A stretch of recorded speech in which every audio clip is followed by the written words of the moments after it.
هر څه ته تیار یم خو چې زمونږ عوامو ته تحفظ میلو شي.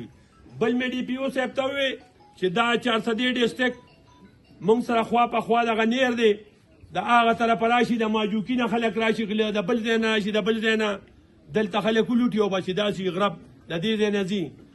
مونږ زبردست سیستم دلته لګول غواړي د کیمرو، چې کیمرو کې مونږ ته پته لګي هغه سیاسیان نه طریقې کار لږ مختلف دی. ما چې کله نه تاسو زه ام پی ای جوړ کړم، زه ام پی ای نه زه اکثر دا وایم زه ستاسو خدمتګار یم او په نره مو خدمت کوم.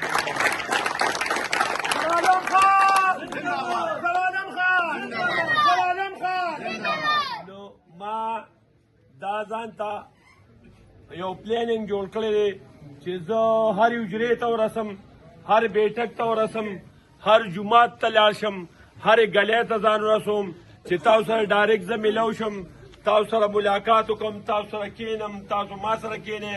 په دې کې به هغه سړی چې څوک کار نشي کولی او څوک فنډ نشي راوړی، د الله تعالی په فضل په دې کال نه لږ غوندې وخت زیاتو شو.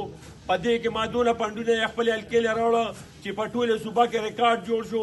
دونه فنډ صوبې له لا یو ام پي ایم نه یې راوړی، د صوبې نه یو ام پي ایم دونه فنډ نه یې راوړی چې څونه ترې ما راوړو 1.5 ارب روپۍ ما اوسه پورې پالکه کې ولګولې. او تاسو به اکثر کتلي چې سیاسیان اخري کال کې بیا کار له زور ورکړي، یاره دا بیا الیکشن وخت را روان دی، راشه کار له زور ورکړه. زه چې کله نه تاسو زما انتخاب کړی او زه مو منتخب کړی نو ما په سار له نه خپل کار شروع کړی. الله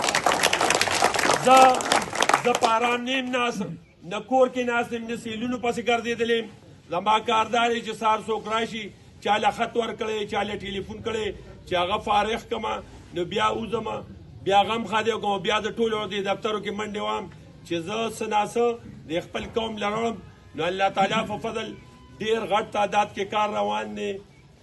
13 کروڑ روپۍ ما ته چې فنډ میلو شو نو ما سولرایزیشن ته واچولې د مدرسو جوماتونو.